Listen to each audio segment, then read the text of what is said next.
Welcome back to கேபிஸ் cooking vlog. இன்றைக்கி mixed வெஜிடபிள்ஸை யூஸ் பண்ணி சூப்பரான சாம்பார் சாதம் எப்படி செய்கிறதுன்னு பார்க்கலாம் வாங்க.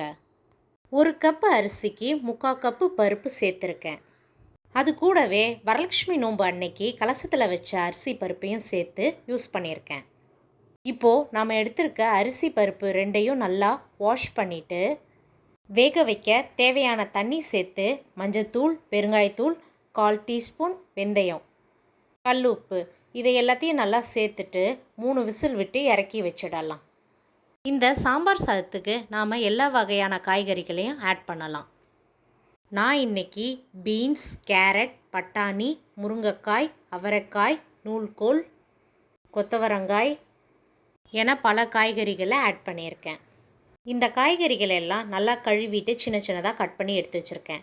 அதை கடாயில் தண்ணியை சேர்த்து நாம் கட் பண்ண காய்கறிகளை எல்லாத்தையும் ஒன்றா சேர்த்து வேக வச்சு எடுத்து வச்சிடலாம். இந்த மாதிரி ஈஸியான ரெசிபீஸ்க்கு மறக்காமல் கேபிஸ் குக்கிங் vlog-ஐ சப்ஸ்கிரைப் பண்ணுங்கள். நம்ம சேனலில் பல வகையான லஞ்ச் பாக்ஸ் ரெசிபீஸ் இருக்குது, கண்டிப்பாக நீங்களும் அதை ட்ரை பண்ணி பாருங்கள்.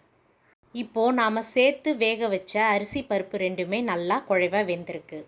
இன்னொரு கடாயில் நல்லெண்ணெய் சேர்த்து சூடானதும் கடுகு, உளுத்தம்பருப்பு, காய்ந்த மிளகாய், சின்ன வெங்காயம் எல்லாத்தையும் நல்லா சேர்த்து வதக்கிடலாம். நாம் சேர்த்த சின்ன வெங்காயம் நல்லா பொன்னிறமாக வதங்கணும்.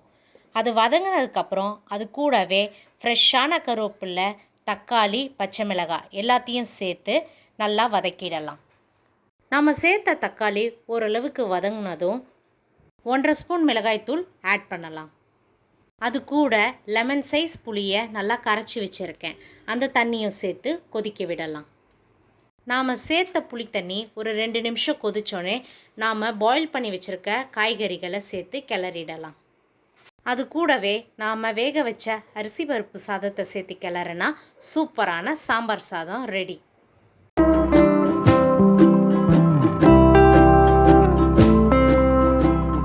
ஃபைனலாக இந்த சாதத்து மேலே 2 ஸ்பூன் நெய் சேர்த்து அது கூடவே கருவேப்பிலை, கொத்தமல்லி சேர்த்து கிளறினால் சூப்பரான சாம்பார் சாதம் தயார். கண்டிப்பாக நீங்களும் இந்த மெஷர்மெண்ட்டை யூஸ் பண்ணி 1 டைம் ட்ரை பண்ணி பாருங்கள். டேஸ்ட்டு அட்டகாசமாக இருக்கும். கிட்ஸ் லஞ்ச் பாக்ஸ்க்கு கொடுத்து விடுங்க, அவங்க விரும்பி சாப்பிடுவாங்க. இந்த சாம்பார் சாதத்துக்கு சைட் டிஷ்ஷாக பொட்டேட்டோ ஃப்ரை இல்லைனா அப்பளம் சேர்த்து சாப்பிடலாம்.